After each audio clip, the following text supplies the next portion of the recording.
Noong una'y patay kayo dahil sa inyong mga pagsuway at mga kasalanan.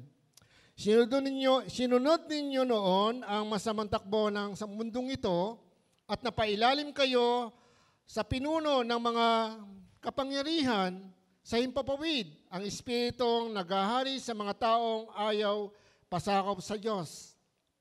Verse 3, ang totoo, tayong lahat ay dati ring namumuhay ayon sa pagnanasa ng ating laman at sumusunod sa mga hilig ng katawan at pag-iisip.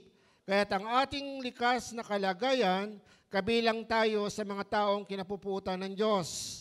Subalit napakasagana ang habag ng Diyos at napakadakila ang pag-ibig niya sa atin.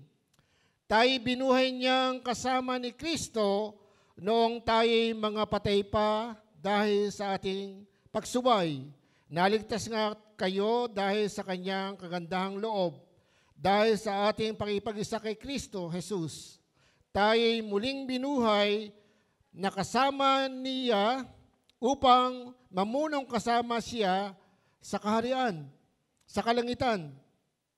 Ginawa niya ito upang sa darating na panahon ay maipakita niya ang di masukat na kasaganaan ng kanyang kagandahang loob sa kabutihan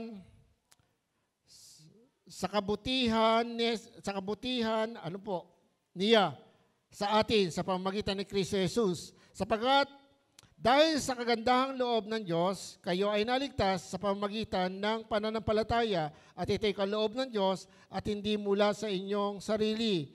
Hindi ito bunga ng inyong mga gawa, kaya't walang may pagmamalaki ang sinuman.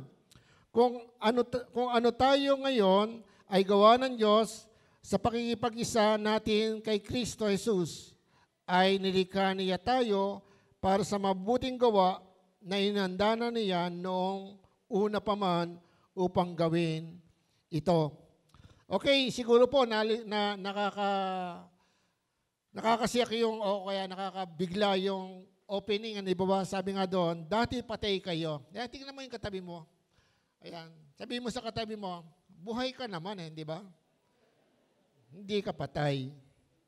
Actually, hindi po yung patay ang pinag-uusapan dito, yung kasi yung patay, kahit naman sabihin mo, damahin mo, sabi mo, si Pedro nandiyan sa andyan sa kabaong o kaya ako, Lucio pangalan niya. Lucio, tumayo ka! Tatayo ba yung patay? Hindi. Di ba? Patay na nga siya di ba? Pero dito po, mga kapatid, ang kinakausap po dito yung mga mananampalataya. Yung mga tao sa Efeso at sinasabihan ni Pablo, sabi nga, dati patay kayo. Kasi nga po, nung sila ay nakakilala sa Panginoon, so marami pong mga pangyayari ang nangyari sa buhay nila. Dati sila ay magulo ang buhay at walang Diyos na kinikilala. Ang Diyos nila yung mga anito. Nung araw kasi marami na pong Diyos na kinikilala. Kaya nga po, ang nangyari po, ang tiga-Epeso ay nakakilala sa Panginoon. At sabi nga po dito, yung mga manampalataya, dati patay kayo, sabi ni Pablo. Ayan. Kaya nga po dito, ay titingnan po natin, ano po ba yung tinuturing na patay dito? Okay. Ang sabi po, ayan. Okay. Sabi po dito ay, ito po. Noong una'y patay kayo dahil sa inyong mga pagsuway at mga kasalanan. Ayan po. So, patay. Ang ibig po sabihin, kung tayo po ay patay, so ang sinuturing pong patay dito ay hindi po yung namatay na. Hindi po yung ililibing na lang. So, ulitin ko po, hindi naman sila nakakadama pa hindi naman sila nakakakilos, hindi naman sila makakadinig. Hindi man sila pwedeng umupo dito para makinig ng Bible study. Hindi po. Because dito po, itinuturing na bulag o patay, spiritual, ang isang tao na dahil sa kanilang pagsuway at kasalanan. Ayan. Kaya tingnan muli yung katabi mo. Ayan. Ganun pala yun. Pag tayo po ay makasalanan, ang turing po sa atin ng Diyos ay patay. Sapagat totoo po, wala naman pong tinatanggap Diyos na tao pong makasalanan o namumuhay sa kasalanan. Totoo po yun. Pero sa totoo po, ang Diyos ay namumuhay sa kasalanan. Kaya nga po, naparito si Jesus Christ para yung mga makasalanan ay Kanya pong iligtas, i-rescue. Ito po ay nangyari 1,000 taon na, 2,000 taon na nakakaraan, at ito po yung patuloy na ipinapangaral sa bawat simbahan. Kaya lang po mga kapatid, hindi po religion na pinag-usapan dito, kundi yung ating kalalagayan bilang tao. Kung tayo po ay gumagawa ng kasalanan, tayo po ay isang patay sa harapan ng Diyos. Opo. Okay. Kaya nga po ang aking pamagat na lagay dito ay God rescued us by His Son, Jesus. Okay, bago po tayo magsimula yung salitang rescue, ayan po. Sige, paki-plus nga po yung rescue. So, ang rescue, ang ibig sabihin po niyan, to free from danger and evil. O yung po tayo i-save sa mga panganib. Ayan po. Meron pong tulad ng, siguro familiar po tayo kasi sa Pilipinas, marami pong di ba, yung maraming nabulubog sa baha, marami ang naaksidente, di ba, yung nahulog sa tulay. Di ba, meron pupunta dyan yung mga barangay tanod, yung mga pulis, di ba, so marami pong mga grupo po na mga rescue, di ba? Minsan sa barangay nakalagay diyan, di ba, yung meron sila rescue, di ba? Merong So, yun po ang ibig sabihin. Ang gawain po nila ay palayain po tayo o iligtas po tayo sa panganib at sa kasamaan. Ano po? Kaya ito pong pamagat natin napakahalaga. Yung ginawa ni Jesus Christ, nung pumunta dito siya sa lupa o nagkatawan tao, nung ipako siya sa krus, hindi po ito ipalabas lamang. Bakit po ko nasabing palabas lamang? Ganun po kasi ang pananaw ng marami. At ngayon nga po ay sa ibang bansa po ay, kaya nga po ay marami nagmamak. Hindi po ba yung, meron pong nagmamak, yung pong nilalait ang Diyos. Minsan meron nga pong isang babae na nagtuturo po sa grupo nila, binupunit nila yung Bible. Ano po yung time na yun, namatay po siya. Bumaksak po siya, patay. Kasi tinuturo niya, tapos yung Bible, hindi raw totoo yan. Pinupunit niya yung Bible. So, marami pong gumagawa ng ganyan na nagmamak. Di ba yung nangyayari, kailan lang doon sa California, di ba? Yung pong, yung may nanglait. Pero yung palalait po ng Diyos ay matagal nang ginagawa ng mga tao. At marami po ang gumagawa niyan. Hindi lang po yung mga artista. Marami po sa atin. Ngayon po, mga balita, makita mo, di ba? Minsan po ay nagsasayaw, di ba? Yung nakahubad, naked, o yung walang damit, di ba? Nakita natin yung mga balita. Parang kakaiba na, di ba? Kakaiba na nangyari ngayon. Parang wala na pa talagang Diyos. Di ba? Kaya nga sabi ko, mahirap lang ibalik yung panahon namin. Nung panahon po namin, paglalabas kami ng bahay, ang bili ng mga magulang namin, kahit matatanda, kahit hindi mo kamag-anak, sabihin mo basta matanda, magmamano ka, sabihin mo magandang gabi po. Di ba? Ngayon, wala na. Wala na nagmamano, kumisan, di ba? At yun po ay hindi naman dapat mawala, sapagkat yan po ay kultura natin mga Pilipino. Kaya lang po, talagang totally nagbago ng maraming bagay. At araw-araw, maraming pagbabago. Maraming lumalabas po ngayon na yung mga bagyong malalakas, tapos po yung mga heat wave, tapos yung mga fire, yung mga, di ba yung mga apoy na tumutupok ngayon, sobrang init. Tapos ang dami nangyayari ngayon na mga sakuna sa buong mundo. At ngayon po ang NASA ay meron po silang binabantayan na asteroid na possible darating sa ating mundo. Kaya nga kaya kung titingnan po niyo nakakatakot, marami mangyayari na parang hindi po natin pwedeng baliwalain kasi nga po ay nangyayari naman talaga. Gaya ng bagyo, karaniwan na pastor yan. Pero ito po mapapansin nyo, kahit saang bansa, ngayon lang nangyari ang ganito. Sobra na. Hello? Sobra na. Sanay tayo sa bagyo. Kaya okay lang yan. Pero ngayon, di ba? Tinampo po nyo doon sa Kalumpit, ang laki po ng malaki pong mga, dito po sa Malolos, marami pong mga lugar ang lumubog ang mga baryo, mga bahay, di po ba? Marami na po mga tao ngayon na iba-iba po ang iniisip. Diba? Minsan pinagtatawanan nga po ang tungkol sa impyerno. Minsan ang salita ng Diyos binabaliwala at minsan po ang Biblia talagang totally parang sa ngayon ay nagiging secondary na lang. At kung minsan ang masakit po, minsan may mga Kristiyano na o nakakilala na sa Panginoon, binabaliwala pa rin ang tungkol kay Jesus Christ na siyang nagligtas para sa Kanya. God rescues us by His Son, kay Jesus Christ. Kaya napakalaga po mga kapatid, ngayon ay kailangan makita mo ito. Kasi po, ang sabi dito, una, we need rescue from God. We need rescue from God. Kailangan natin ng pagsagip o pagtulong mula sa Diyos. Bakit po? Kasi sabi po dito, sa verse 1, tutukan niyo yung Bible. Hello? Alam po ba niyo ang salita po ng Diyos? Nasulat po yan, hindi po yan dapat dagdagan o bawasan.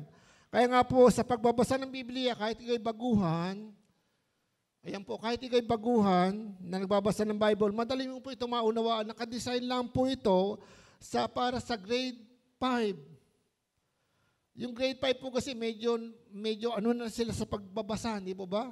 Ang Bible po kasi galing sa Diyos, sa salita ng Diyos. Kaya lang ito, mahirap maintindihan ng tao kapag ang tao kasi ay patay pa. Hello? Pagpatay pa. At totally, hindi pa siya nagsusuko ng buhay kay Jesus Christ. Akala lang niya. Kaya nga ngayon sa panahon na to, maging seryoso po tayo. Kasi po, kailangan talaga natin ang rescue. Kailangan po natin ang pagsagip. Kailangan natin ang pagpapalaya sa atin. Kailangan natin magligtas sa atin. Saan? Sa kasamaan na nangyayari ngayon. Bakit po? Kasi po lahat po tayo ay mahina, mga tao. Hindi ko po masasabi na ako po nakatayo sa inyo ngayon, hindi na ako nakagawa ng kasalanan. Kung kami tumatayo dito ay totally, hindi po ako namumuhay sa kasalanan. Siyempre, hindi ba, pag nanonood ka ng TV, makakita ka dyan ng kasalanan. Ano may kasalanan? Ano may yung mga kalaswaan? Ano may yung mga bagay na pumapasok sa isip yung mata natin, yung 5 senses natin, naririnig natin, nalalasahan natin, nararamdaman natin yung mga bagay na hindi ayon sa kalooban ng Diyos at hindi ayon sa salita ng Diyos. Yan po ay nagiging kasalanan natin sa harapan ng Diyos.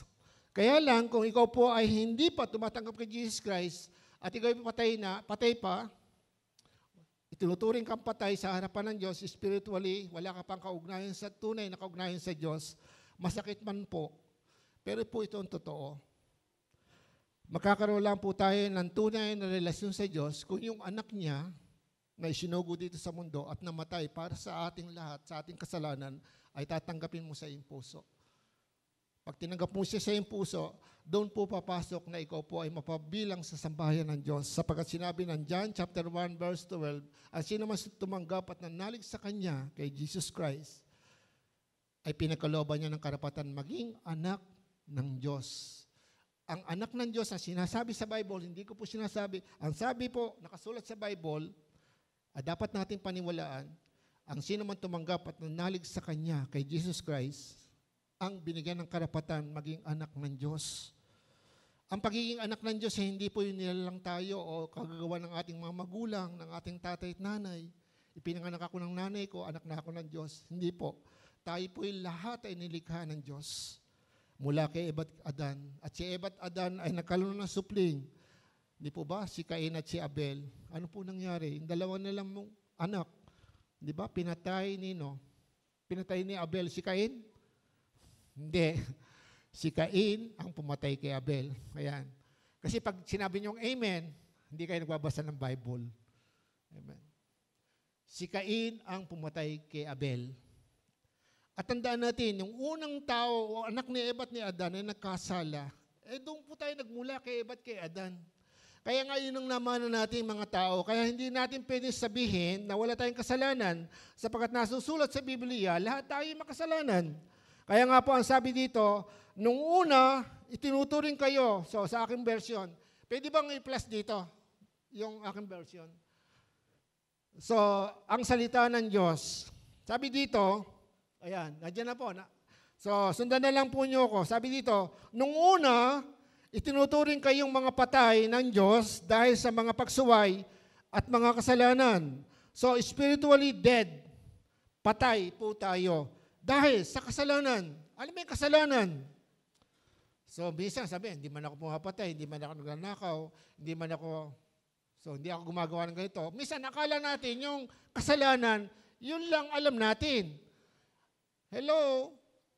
Ang kasalanan po, yung mga bagay na ginawa natin sa isip, sa gawa, na labag sa salita ng Diyos.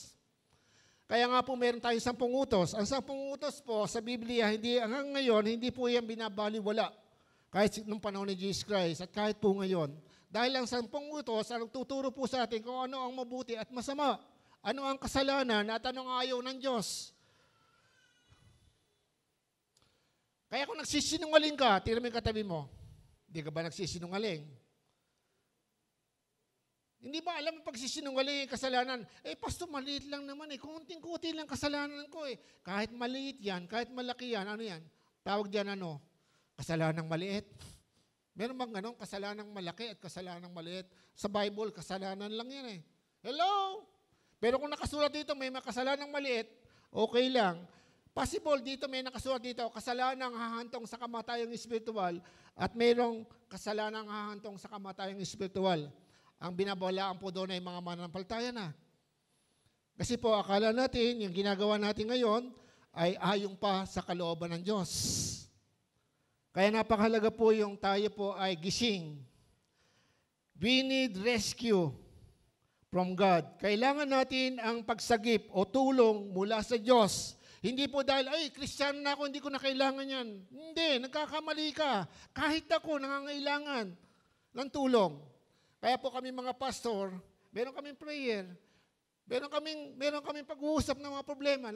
Pinapanalangin ako ng mga kasamahan ko. Opo, ng mga kasamahan ko mga leaders, yung iba, alam nila yung mga problema ko. Bakit? Pare-pares po tayong tao. Bigyan lang po ako ng tungkulin ng Diyos. Paano magsalita sa inyo? Pero kayong lahat pwede magsalita dito. Amen? Gusto po ba nyo? Palit tayo. Pwede po.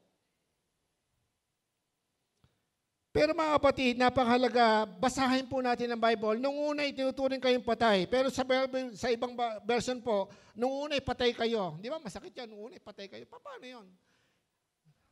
Ang ibig sabihin noon, kung ikaw ay namumuhay sa kasalanan, sa pagsuway.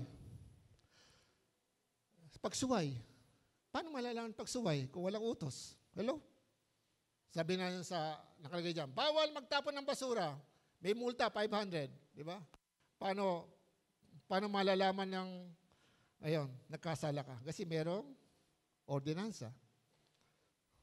Merong utos. Ganun din po, may 10 utos. Kaya never na sabi mo, hindi, manampal tayo na ako Hindi nga, ano ba ginagawa mo? Nilalabog mo naman ang kautusan ng Diyos, pero hindi tayo maligtas ng kautusan. Ang kautusan, sabi ng Biblia, binigay yan para malaman natin kung anong kalooban ng Diyos at kung ano yung masama sa harapan ng Diyos. Siya ang tagapagturo natin kung sino yung Diyos. Yung Diyos na yun ay banal. Si Jesus Christ ay banal. Pag sinabing banal, siya po ay malinis. Siya po ay walang kasalanan. Tayo makasalanan, kaya nga po si Jesus Christ ay bumaba dito sa lupa para po tayo sagipin, para tayo ligtas, para tayo tulungan. Hello? Kaya nga po, spiritually dead ang isang tao. Verse 2, namumuhay kayong gaya ng mga makamundo. So, namumuhay kayong gaya ng makamundo. Hello? So, paano po ba pamumuhay ng isang Kristiyano? Paano ba yung makamundo? Hello? Yung makamundo po, kung ano yung gusto ng mundo, yun ang ginagawa niya. Hello? Marami po mga tao po ngayon, ang abalang-abala sa maraming bagay, secondary na lang si Jesus Christ. Minsan po yung pagsamba nga po ay madaling pagpalit. Pinagpapalit ka agad. So, sorry po. Pero para sa akin, napakahalaga po yan. Bagamat mayroong mga reason, may mga dahilan tayo, yung iba nga po, kaya nga sabi ko po kahapon, nung bumuli po ako ng ihahanda natin na manok, so kapatiran po pala siya, mag-asawa. Alam mo nyo, pinangaralan ko po. Alam nyo kasi, Pastor, Sunday, kasi malakas ang 20. Kailangan. Tsaka nakikipag-usap naman ako sa Diyos. Sabi ko, Brad, malapit nang dumating ang Panginoon na ito, tandaan mo. Kahit makuha mo, yumaman ka dyan sa negosyo mo na yan, mababayaran mo ba yung kaluluwa mo? Yung kaligtasan mo? Si Jesus Christ lamang ang gumawa niyan. Tapos sinabi nga niya, marami nangyayari sa buhay nila. Tingnan mo, may nangyayari ba? Magulo ang buhay, may away sa pamilya. Sabi ko, alisin mo yung galit mo, palayain mo sarili mo, mananampalataya po yun. Sinabihan ko siya. Kasi mananampalataya na, pwede ba sabihin mananampalataya ako tapos hindi ka masumusunod sa kalooban ng Diyos? So, ito po yung sabi ko sa inyo, may tungkulin po tayo, magkakapatid tayo. Kapag may nakita kang, sabi sa Bible, pag may nakita kang kapatid na nagkasala, ituwid mo. Sino tatawagin mo, si pastor? Hindi po, ikaw. Kasi kapatid mo siya. Ako rin kapatid niyo ako. Yung po ang layunin ng Diyos. Tayo po ay makalaya. At gawin tayong isang pamilya. Opo. Sabi dito, namumuhay kayong gaya ng makamundo. Yung po, yung impluwensya ng ating panahon. Ano po ba yung impluwensya ng ating panahon ngayon? Ayun po, madalas nga po sinasabi, kung ano daw yung masarap, kung saan ka masaya, doon ka. Hindi po yan. Hindi po yan. Sa demonyo po yan. Kasi kung ganyan po ang mangyayari, ako mas masarap, kasi ang dami kong barkada, yung mga kakaklase ko ng high schooling, di ba, lagi pong nakikita ko, ngayon po, yung maganda samahan namin sa high school, pag may birthday, talaga naghahandaan eh. Andiyan ang lahat ng mga kalayuan. So, hindi po. Hindi po yan. Yung pong mabuti lang o yung masarap sa iyo ang gagawin mo, hindi po yan. Manapa, sa pamumuhay mo ngayon, kailangan wag kang maimpluwensya ng panahong ito. Hindi ko sinasabing hindi ka na magiging maligaya, hindi ka na mapupunta sa birthday, hindi ka na pupunta sa ganito. Hindi po. Bagkus wag kang makikiisa. Sabi nga, pwede kang makisama, pero wag kang makikisama. Kaya nga, possible, kaya nga po ako hindi sumasama sa mga nagiinom kasi manginginom ako. Kasi pag ako umupo sa inuman, kahit hindi ako umiinom, kasi kilala akong manginginom. Hello? Masisira yung patotoo ng Panginoon sa akin. Hello? Dahil dala ko ang pangalan ni Jesus Christ, Kristiyano na ako. Sabi nga po ninyo, Kristiyano na ako. Iyon po. Pag sinabing Kristiyano ka, dapat kung sino si Jesus Christ makita sa iyo. Ayan po. Hindi yung makamundo po, na gusto ng mundo, lalo na sa mga kabataan. Binan nyo yung sa Cebu, sinimulan na yun, di ba? Yung nakahubad, nagsasayaw sa iba, alam mo, napangalawa na ngayon, di ba? Baka mamaya sa Bulacan may gumaya dito. Binan nyo, wag lang sana. Naku po, pag nakita nyo, Kristiyano niya, sabihin nyo, Big, pahuli nyo. Bawal yan. Actually, hindi po tayo nagtotolerate. Pag may nagkasala, unang-una, kung ang kasalanan po niya ay maaayos po natin sa loob ng iglesia, so maliit lang po. Pero kung malaki mga krimen na po yan, actually, yan po ay ating ginagawan din ng paraan kasi meron po tayong kapatid na nuntok po, nakapatay. Suntok lang, patay. So, tinulungan naman ng pastor, hindi po tinulungan para makalaya. Yan po, pinuntahan sa kulungan, pinag-pray, at kung ano po yung maitutulong, bigyan ng abogado, kasi hindi nga po niya sinasadya eh. Kaya lang, isang suntok lang niya, napuruhan, patay. Kasi nga po so yan po. Sa sobrang tuloy ng isip ng puso ng tao. Yung mananampalataya na, di ba? Minsan pag tayo nasaktan, di ba? Pag nasaktan ka, okay, o naburi ka, di ba? Nag-arose o yung umiinit ang ulo. So yung kabataan po yon, ma-attend na sa church. Kaya hindi ko muna ka-attend ka na sa church, ay tapos na. Kaya kailangan po, lagi tayo nagbabasa ng Bible, lahat tayo nananalangin, kasi hindi natin alam ang mangyayari sa kinabukasan. Kaya nga sabi dito, sakop kayo noon ng kapangyarihan ni Satanas.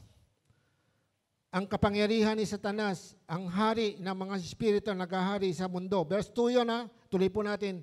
At siya rin ang espiritual na kumikilos o kapangyarihan ni Satanas ang kumikilos sa puso ng mga taong ayaw sumunod sa Diyos. Siya po yung naghahari sa mga taong suwail, hindi sumusunod sa Diyos. Verse 3, sabi dito, dati namumuhay din tayong katulad nila, namumuhay tayong ayon sa paglalasa ng laman at sinusunod natin ang masasamang hilig ng katawan at pag-iisip. Sa kalagayan natin iyon, kasama rin sana tayo sa nararapat parusahan ng Diyos. So sa iyo po ay yung puot ng Diyos, natili ang puot ng Diyos. Kaya mga kapatid, wag natin babaliwalayin ang salita ng Diyos. Ito po, pinaalalahan ng mga manampalataya. Dati ganyan kayo. Kaya kung tayo po ay baguhan ngayon at hindi pa natin tinatanggap si Jesus Christ, yung verse 1 po, napakahalaga po yan na maintindihan natin. Kailang malaya po tayo kung tatanggapin mo siya o hindi. Ulitin ko po, hindi po ito salita ng tao. Ito po ay nakasulat. Kung gusto po nyo, umanap kayo kahit anong version, ano yung Bible na maintindihan nyo, Bisaya ba yan, Bicol ba yan? Marami pong nabibiling Bible. May Bisaya, lahat po ng lingwahe, meron po yan. English, kung gusto nyo English. Pero yun lang nakasulat dyan, patay ang isang tao dahil sa kasalanan at pagsuway. Ngayon, tumanggap kay Jesus Christ, kaya napakalaga po, ito po, God saved us because of His mercy and love. Doon din po sa ating teksto, aside po doon sa verse, lagay po natin sa verse 4. Ayan po, verse 4. Sabi dito, ngunit napaka-maawain ng Diyos at napakadakila ng pag-ibig niya sa atin.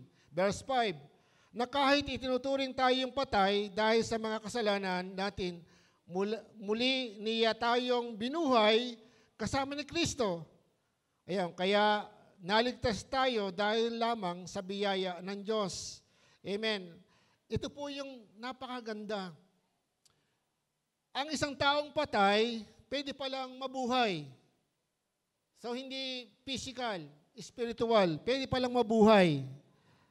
Merong kasiguraduhan na mabubuhay kung yung pagsuligtas ng Panginoon ay intindihin niya, tatanggapin niya, maniniwala siya, mananampalataya siya. Ilan po ang napakahalaga, yung magpasya tayo. Kasi iyan po ay ino-open ng God para sa lahat. Malaya po tayo na magpasya. Yung pasya po ngayon ang inahantay ng Diyos. Kaya nga, hindi ko mo ikaw ay nasa loob ng kapilya, ay ikaw po ay ligtas na. Hindi po. Kaya nga po may pag-aaral ng salita ng Diyos, para maintindihan natin, lalo sa mga datihan, hindi ko mo nasa loob ka ng kapilya, ikaw ay maliligtas na. Maliban na lang, kung totoong tinanggap mo si Jesus Christ. Paano pasok kung matigas ang ulo? Kung totoong tinanggap mo si Jesus Christ, merong paraan dyan ng Diyos. Papaluin ka. Hindi ba nyo naranasan? Marami mga manampalataya kahit anong gawin. Kumita ng malaki, walang nangyayari, puro problema, puro gulo buhay. Kasi nga, hindi sumusunod sa kalooban ng Diyos. Bakit po ganun? Kristyano na. Kasi mahal siya ng Diyos. At totoo siyang mananampalataya. Dahil pinapalo siya ng Diyos. Teka muna, Pastor. Paano kung papaluin ng Diyos? Hindi ko mo siya nakikita. Yun nga po yung kailangan intindihin natin, kaya kailangan po natin makinig, mag-aral ang salita ng Diyos sapagkat sinabi, iligtas tayo ng Diyos dahil sa kanyang kahabagan at ng kanyang pag-ibig o dakilang pag-ibig. At ang sabi nga doon ay, ayan po, sa verse 4, yung ngunit napaka-mauwain ng Diyos. So, kinahabagan lang po tayo. Bawat taong makasalanan kinakahabagan ng Diyos. Kaya marami po akong pinupuntahan. Minsan lumabas po kami dyan sa highway. Nakakita ko nag-rugby. 3 bata. Sinabihan ko sila, pinagalitan ko, sapat din nyo gawin yan. Pero bago umalis, tinawag yung mga kapatid, pag-pray natin sila. At bago umalis, binigyan ko nga pa nanghiram ako ng pera. So may nahiraman ako dito. Bigyan ko muna siya ng 50. Sige. Alam nyo, sabi ko, mahal kayo ng Diyos. At pinag-pray ko po sila.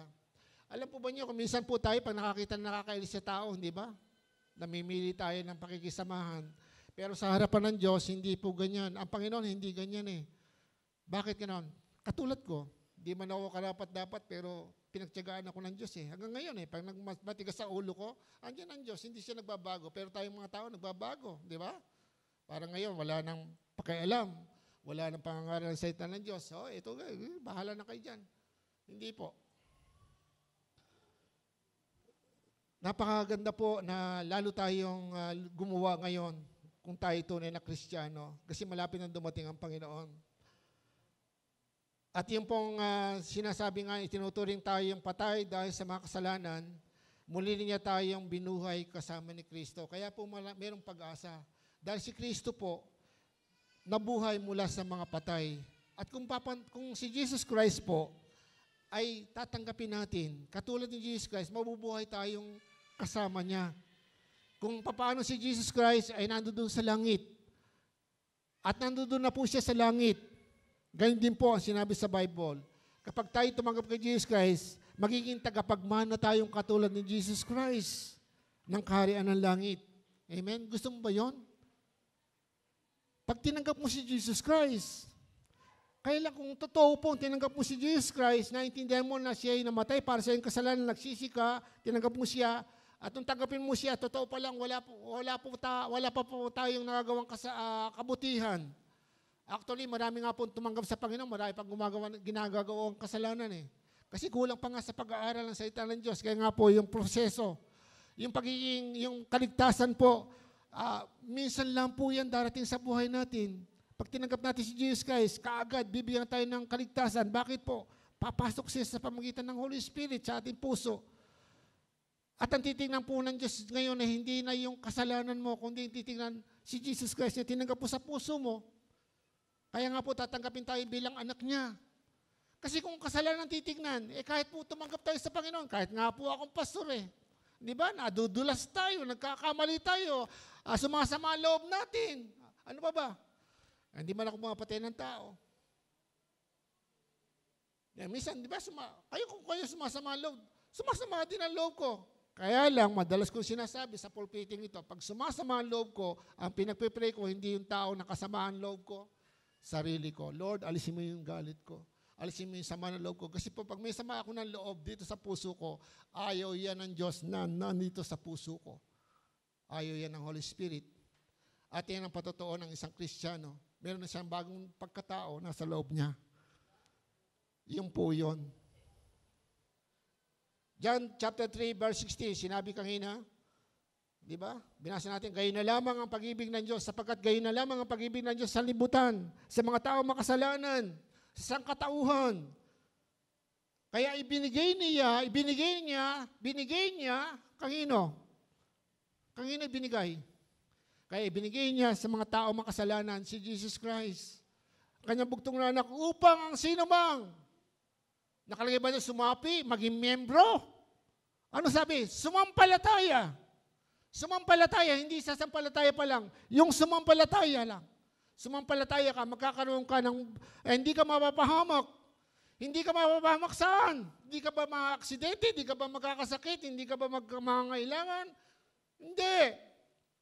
Dahil sa kabilang buhay, mananatili po, meron pong poot ang Diyos. Sabi nga, dati ganyan kayo.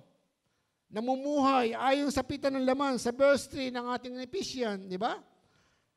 At sa ating kalagayan, kabilang tayo sa kinapupuutan ng Diyos.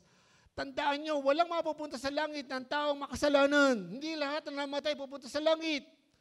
Hello, ito po yung napakahalaga na maintindihan po natin. Kaya mga kapatid, ito po yung isang bagay na madalas kong sinasabi, pero mga kapatid, hindi po natin mapipilit ang tao kasi nga po may kinagisnan tayo. Pero alam po ba nyo, kung ako po ang tatanungin nyo, napakarami ng himala ang dumating sa aking buhay. Naging isang kasama ko ng kultong pananampalataya o ng isang grupo. Ang dami ko nakita. Marami kong naranasan sa buhay ko. At minsan, sabi ko, kung natuloy pala ako na hanggang ngayon nasa barko ko, alam nyo, hindi na nyo ako makakasama. Kasi alam mo, nung napunta po ako sa barko, puro kasalanan na lang ang nagawa ko.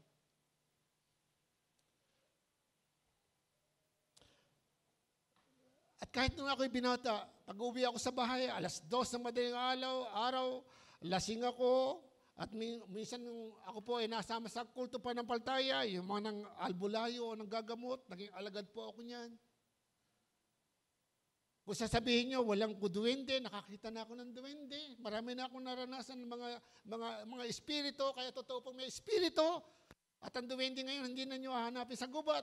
Buksan na lang nyo yung inyong cellphone, nandiyan na po yung kalooban ng mga demonyo. Nandiyan na po ang kalaswaan, nandiyan na po lahat. Ginagamit yan ng demonyo ngayon, yung social media, yung mga gadget. Kaya kung minsan nakala mo yung iba, puyat na puyat. Wala namang ginagawa, tulog lang ng tulog. Yung pala hindi natutulog, nagkukulong lang. Dahil yung cellphone, bisa puyat na puyat, nakakasakit. Hindi malaman bakit nagkakaganon ng anak ko. Laking latan-lata. Kasi nga, magdamag sa cellphone.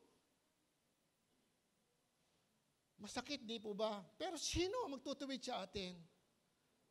Ang Diyos, alam ko po. Kaya nga po napakahalaga, pinaalala ko sa inyo, may Diyos tayo. Kung tunay kang Kristiyano, makukumbig po tayo, mahihipo ka ng Diyos. At magkakaroon ka ng pasanin sa mga taong mapapahamak. Bakit po? Kasi po, yung mga taong namumuhay sa kasalanan, kinapuputan ng Diyos. Pero mahal sila ng Diyos. Binibigyan tayo ng pagkakataon ng Diyos. Ito po yung panahon. Ito yung panahon ng pag-ibig. Ganun pala, pastor, pag-ibig ang Diyos ito nga yung paniniwala ng tao. Narinig natin na sinermon na ito ng linggo. Kasi ang paniniwala ng tao, ang Diyos naman ay mabuti. Ang Diyos naman, di naman tayo pababaya mapunta sa impyerno. Hindi po. Ano po ang saysay ng Bible? Ito po ay salita ng Diyos. Kapag ito po ay hindi natin tininiwalaan, kaya nga ang hahatol po sa atin sa huling panahon, hindi po, sabi nga ng Jesus Christ, hindi ako naparito para kayo hatulan. Naparito ako para kayo iligtas. Ang hahatol sa huling panahon ay ang salitang ipinahayag ng Diyos sa atin. Paano ko mapupunta sa impyerno? Nandito sa Bible. Hindi mo tinanggap si Jesus Christ sa puso mo. Hindi mo siya sinunod, kaya hindi ka lumago. At nakaroon ka ng kamatayang spiritual. May danger po kasi yung apostasy yung tinatawag sa Bible. Yung tuluyang pagtalikod. Pero yung mga kasalanang, yung sinasabi ko, minsan paulit-ulit lang yung problema sa bahay nyo, hindi maging maganda ang buhay nyo. Bakit sila pinagpapala? Bakit sila ganito? Pinagpapala sila kahit mahirap. Bakit sila masaya? Paano po? Kasi Kristiyano tayo, matigas ang ulo. Ayun nga po lang ang pagkakaiba. Pero yung pagiging tunay, yung tunay po ay kung talagang ikaw ay tumanggap kay Jesus Christ at meron ka ng Holy Spirit. Kaya sabi sa 36 ng John chapter 3, sabi nga, ang sumasampalataya sa anak ay may buhay na walang hanggan. Ngunit ang hindi sumusunod sa anak ay hindi magkakaroon ng buhay, mananatili sa kanya ang puot ng Diyos. Mananatili sa kanya ang puot ng Diyos. Kaya mga kapatid, napakahalaga po. Buhay pa tayo, ang sabi nga, meron ka na. Malalaman mo kung saan ka pupunta.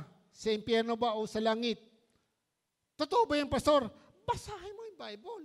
Ang sino man sumampalataya sa kanya, hindi mapapahamak. Kundi magkakaroon ng buhay na wala hanggan. Kung naniniwala ka doon, yun na nga po. Yun na nga po ang sagot. Kaya never na sabihin natin, maghahanap ka ng mahusay magturo. Hindi po. Hanggang ngayon, hindi po ako nagbabago na ituturo. At ito ang kailangan ituro. Minsan na naginip po ako. Pagising ko, sabi nga ng Panginoon, 2 beses, ang sabi nga niya, ang hinahanap niya ngayon na yung bunga. Yung tunay na mananampalataya. Tunay na mananampalataya. Yung tunay na mananampalataya, sinusundan yung halimbawa ni Jesus Christ. Hindi ko sinasabing perfecto tayo. Walang perfectong tao. Pero sinisikap niyang sumunod sa kalooban ng Diyos sa pamagitan ng halimbawa ni Jesus Christ. Kaya nga sabi ni Jesus Christ, magpatawad kayo. Sabi ng Biblia, magpatawad kayo. Yan po ang madalas sa atin, hindi tayo marunong magpatawad. Madali tayo magbago. Sa salita pa lang, kaya sabi, huwag kayo magsasalita ng mamalaswa. Sa salita pa lang po nakasulat yan sa Bible. Kung nagbabasa ka ng Bible, malalaman mo, totoo yung sinasabi ko. Yung dila natin, ginagamit natin sa pagpupuri, pero ginagamit din natin sa mga marites, sa chismis, sa usapang hindi dapat usapan. Di ba? Pinupuri mo, Lord, puri kita. Tapos mamaya, alam mo, di ba? Hello, titingnan nyo, nakasulat sa Bible yan. Hindi po ako nagsasabi. Huwag po kayo magalit sa akin. Basahin nyo ang Santiago. Ang dila ay maliit na bahagi ng katawan. Pero malaki ang nagagawa niya sa buhay ng tao. At nakakasira ng buhay ng tao. Bakit? Magchismis kasi ng isang tao. Ngayon po, inaano po yan. Di ba yung bullying? Sinabi na ng presidente yan. Kasi nga po yan ang problema natin ngayon. Pambubuli. Yung panunukso. Maraming nagbubuli po ngayon. Maraming nagpapakamatay na bata dahil sa nabubuli. Tama. Totoo po. Yan po yung trend ngayon. Bullying. Minsan nga po sa loob ng church, may nagbubuli. Tinudukso eh. Akala nila tama yan eh. Sabi mo sa katabi mo, tumigil ka na. Ano sagot? Hindi naman ako yun eh. Wala dito yan. Amen. Okay, sabi nga po na Romans chapter 5, verse 8 to 9. Ito po ang sabi ng Biblia, kaya napakalaga po yan. Sabi dito, 8, ngunit pinatunayan ng Diyos ang kanyang pag-ibig sa atin nang mamatay si Kristo para sa atin noong tayo makasalanan pa. Amen. At yamang, verse 9, at yamang sa pamamagitan ng kanyang dugo, tayo ngayon ay napawalang sala, lalo na tiyak na maliligtas tayo sa poot ng Diyos. Kaya mga kapatid, panghawakan natin, nakasulat na, ligtas ka na, anak ka na ng Diyos. Kung tunay mo tinanggap si Jesus Christ. Yun lang po ang condition doon. Hindi dito pinag-usapan, ano ba pinag-aralan mo, saan ka ba nagdaan, ano ba kulay mo, hindi po. Kahit wala kang pinag-aralan. Hindi po nakatingin ng Diyos sa pinag-aralan o ano kalalagayan mo sa buhay. Titingnan po ng Diyos ay ang puso ng tao. At ang kinakausap niya ay mga tao. Hindi lang yung mga may pinag-aralan. Kaya napakalaga po yan, mga kapatid. Sana po, maintindihan po ng God save us because of His mercy and love. Niligtas tayo ng Diyos dahil sa kanyang kahabagan at ng kanyang pag-ibig. So, ng kanyang pag-ibig, sa ibang salin po yung kagandahan loob. Kaya napakabuti po ang Diyos. At bandang sabi nga, God raised us up together with Christ when we believe. Binuhay tayo ng Diyos kasama ni Kristo noong tayo sumampalataya sa Kanya, kay Jesus Christ. God raised us up together with Christ when we believe, nung tayo manampalataya. Doon po sa verse 6, sa ang salita ng Diyos version, ang sabi po doon, so naka-plus na po ba? Verse 6, ang sabi doon, at dahil sa pakikipag-isa natin kay Kristo Jesus, binuhay tayo ng Diyos mula sa mga patay kasama ni Kristo para maghari tayong kasama niya sa kaharian ng langit. Mga kapatid, kaya nga po kung tayo nakipag-isa kay Jesus Christ, tayo po ngayon ay ay kasama ng Diyos maghahari sa kaharian ng Diyos, kabilang na po tayo. Kaya babasahin po niyo yung Pilipos chapter 2 o chapter 3 verse 20, nakalagay po doon, at ngayon ay mamamayanan tayo ng langit. Kabilang tayo sa kasambahayan sa kaharian ng langit. Kung kayo tumanggap kay Jesus Christ, tayo po ay binibilang ng tagalangit. Kaya pag babasahin niyo yung Bible, pag sinabi pong ikaw ay tumanggap kay Jesus Christ, ikaw ay magiging anak ng Diyos, ikaw ay magiging tagalangit, tagapagmana, katulad ni Jesus Christ. Tingnan po niyo mga kapatid, yung maging position mo, tapos anong ginagawa mo ngayon? Pag nasa kapilya, di ba, nagpe-praise the Lord, pag sa labas, hindi na. Iba na yung ganyang ginagawa. At yun po yung bagay na nakakatakot po. Bakit po? Kung meron kang kaibigan, gusto mong mapunta sa langit, katulad mo, paano na siya mapupunta sa langit? Hindi naman makita sa iyo ang halimbawa ng taong tagalangit. Hello? Kristiyano ako. Hindi ko sinasabing may dala kang Bible. May dala kang Bible, hindi mo nang binabasa. Ang tunay na Kristiyano po, merong Kristo sa puso. Kaya yun po ang napakahalaga. Sa Ephesians, ito po para maintindihan nyo, Ephesians chapter 2, verse 1. Ephesians chapter 2, verse 1, ang sabi nga, dati patay kayo, di ba? Dahil sa inyo mapagsaway pagkasalanan. Kaya nga po, nung tayo nakapag-isa kay Jesus Christ, ngayon ay binuhay na tayo. At sabi nga doon sa Tito, chapter 3, Tito chapter 3, ayan po, basahin po natin. Hindi ko po naisulat.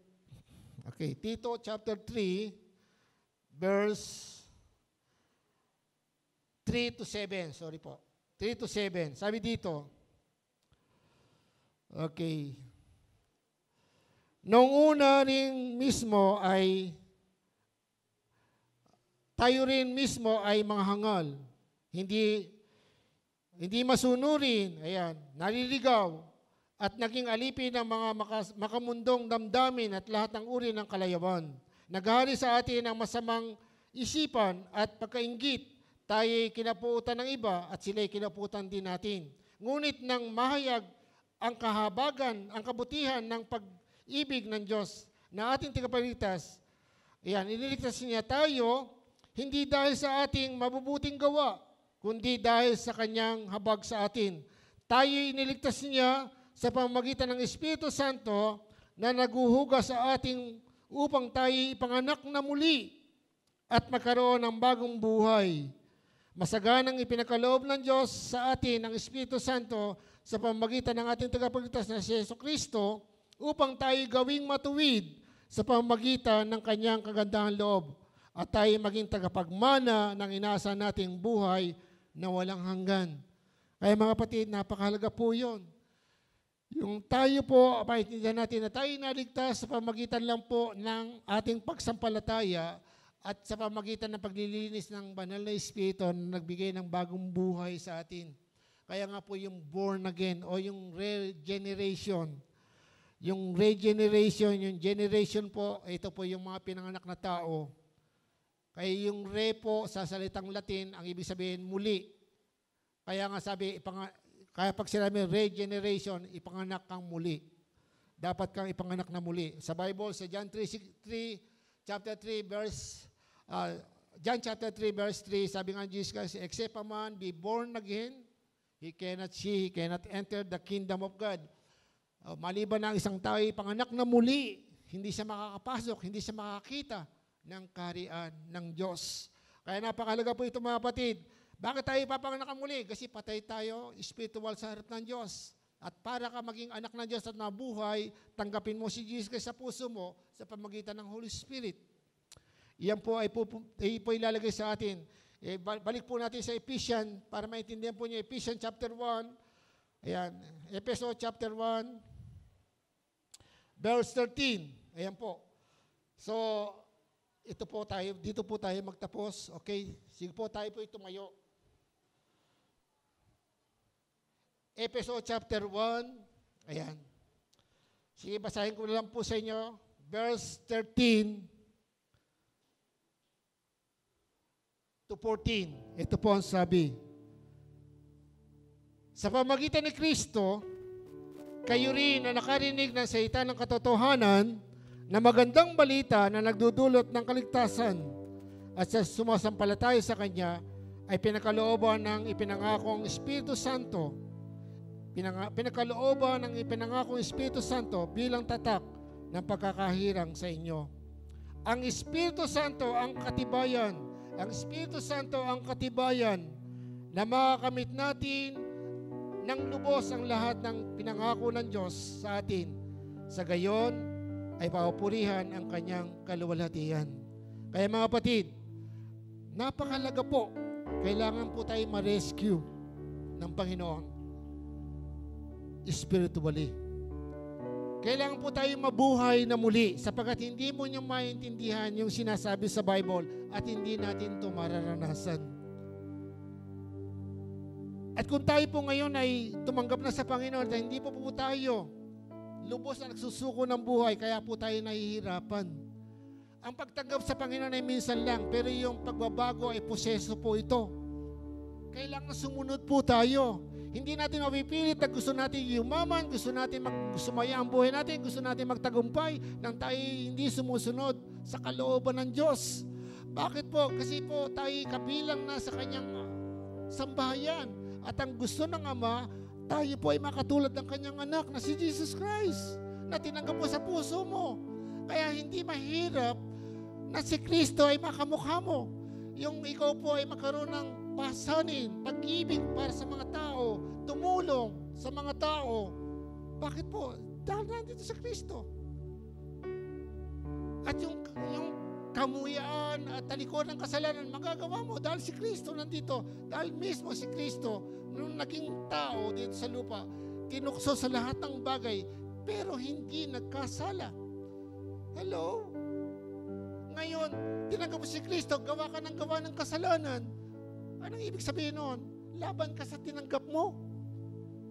Hello? Ang sabi sa Bible, para ka sumisikat sa tulis, sa tinik.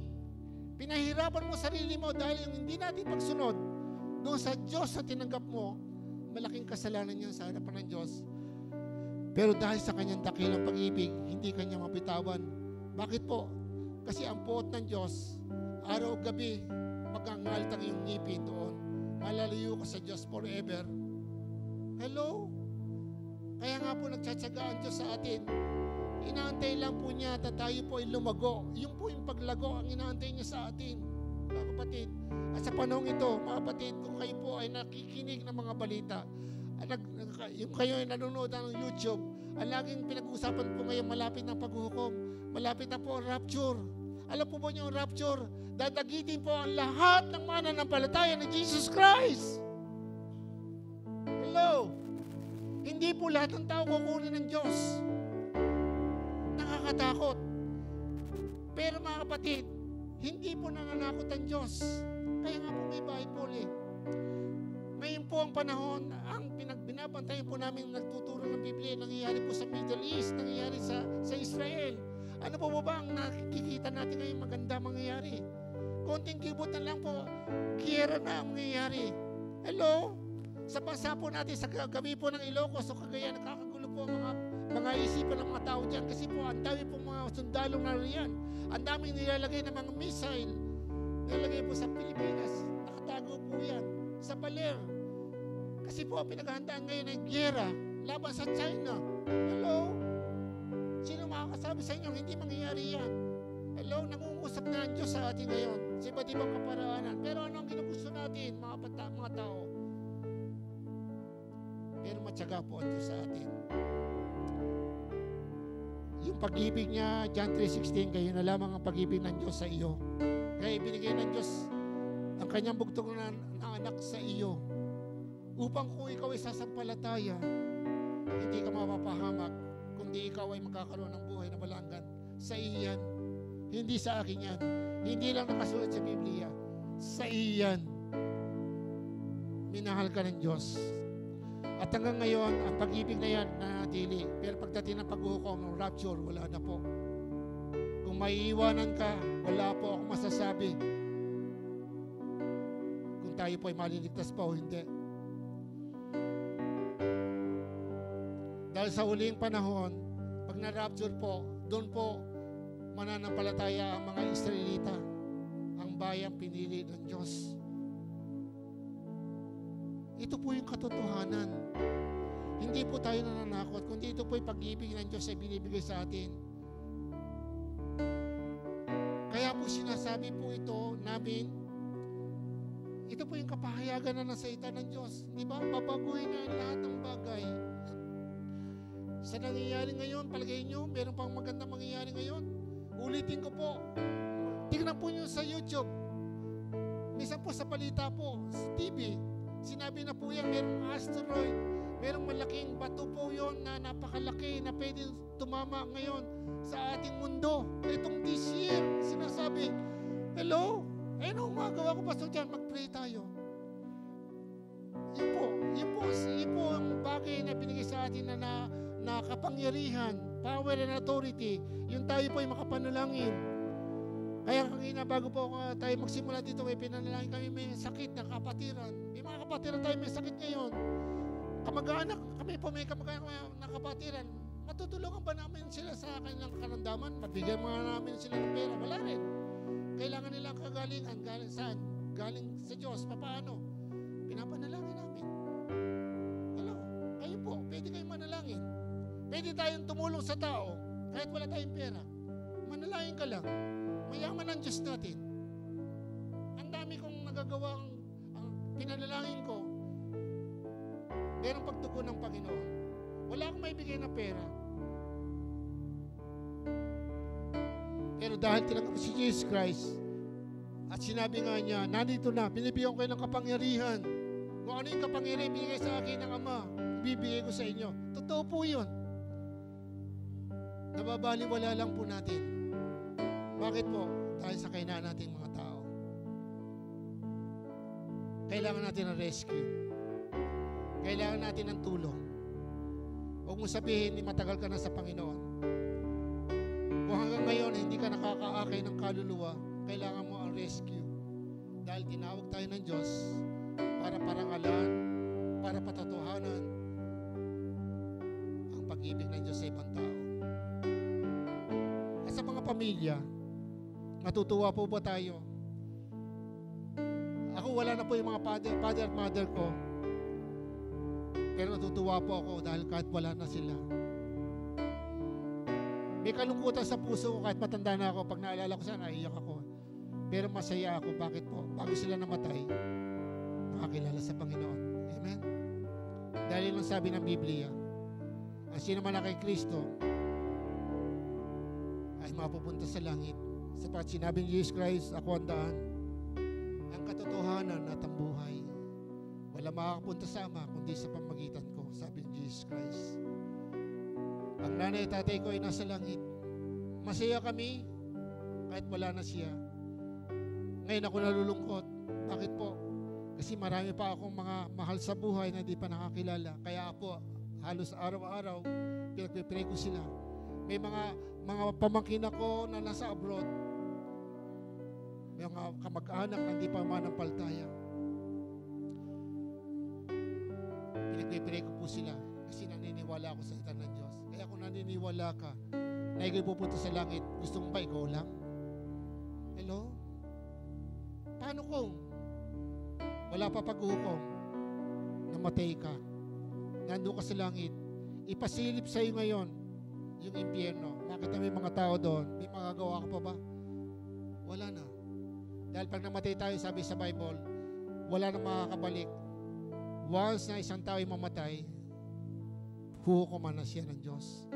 Mapupunta na siya kung saan siya pupunta. Yun ang sinabi ng Hebrew chapter 9 verse 27. Tinakda sa mga tao na minsan lamang mamatay pagkatapos ay paghuhukom. Hello? Saan mo dadali ng pera mo? Yaman mo? Pinagpaguran mo? Pero hindi po yan naalisin ng Diyos sa iyo, yung magnasa ka ng mga bagay dito. Dahil kailangan mo yan.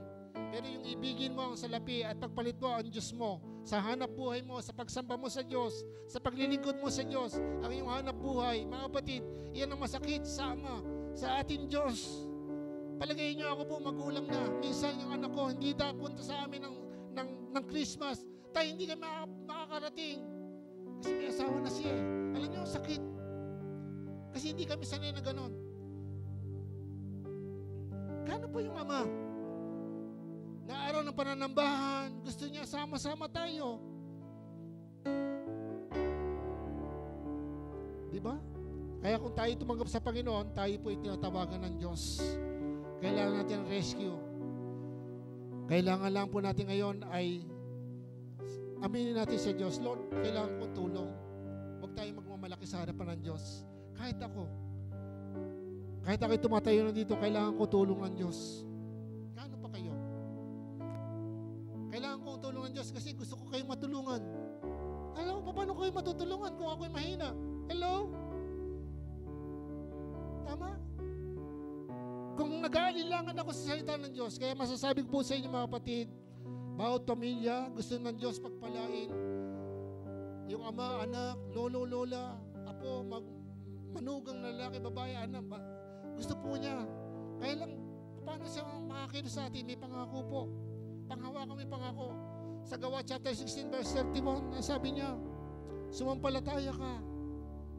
Ikaw at ang iyong sambahayan na maliligtas. Hindi po yun magic. Dahil kasunod noon, yung jailer, yung bantay bilangguan, dinala nila si Pablo at Silas doon sa kanilang tahanan. At yung kanilang mga magulang, kamag-anak na nandoon, pinangaralan ng mabuting balita at tumanggap kay Jesus Christ. Ito pautismo. Kaya nga po nagkaroon ng kaligtasan. Yun po ay mangyayari. At yun po ang dapat natin panghawakan. Kaya po tayo po, merong ganito, Family Day, hindi lang po tayo kakain mamaya na may kasaganan. Hindi lang po tayo magsasaya, kundi para po ipaalala sa inyo napakahalaga ang pamilya sa harapan ng Diyos. Sa mga tahanang uwian po nyo, maaari siguro masaya po kayo, pero mga kapatid, malapit na pag-uukong paano po sa kabilang buhay, tayo po ba'y masaya pa? Paano po kung, kaya sabi ko, paano kung ako'y mauna na at least may naiwanan ko sa inyo? Tandaan na lang niyo yung mukha ko ngayon. Diba? Pwede hindi na niyo ako makita.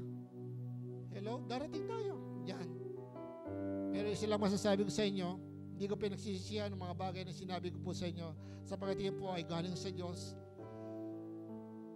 Sana po papahalaga natin ang mga bagay na galing sa Diyos, ang salita ng Diyos. Nakita niyo yung Bible ko, luma na po. Kasi dito po ako nasisiya magbasa dahil maganda. Luma po siya dahil hindi po siya napapahinga sa akin. Lagi ko siyang ginagamit. Dahil marami akong gustong tulungan. Wala man akong pera. Minsan, may pera ko, konti lang. Baka sabihin niya, wala akong pera talaga. Pero marami kong tinutulungan dito kahit ang kailangan nila ay pera. Kasi naranasan ko minsan na wala ng pera. Nanalangin lang ako, sumunod ako sa Kanya. Ang daming dumating sa akin blessing. Hello? Diyan po tayo tinitira ng kaaway ngayon sa mga pangangailangan at alalahanin sa buhay. At ang mga hamon sa buhay. Kasi marami po ngayon naging milyonaryo, bata pa lang. Kaya nga ang puso at isip ng tao ngayon sa kayamanan, sa mundong ito, sa sarap. Minsan hindi na naiintindihan yung nasabi sa Bible. Paano kung dumating na ang Panginoong bukas? Handa ka na ba? Kaya kung naguguluhan ka ngayon, nag-aalilangan ka kung ikaw'y baguhan, hindi mo ito maintindihan, humingi ka ng tulong sa Diyos. Tanggapin mo siya sa iyong puso. Si Jesus Christ, kahit po ngayon, ganyan po ang ginawa sa akin ng pastor na nag-share sa akin. Katulad nyo, baguhan din po ako nung una.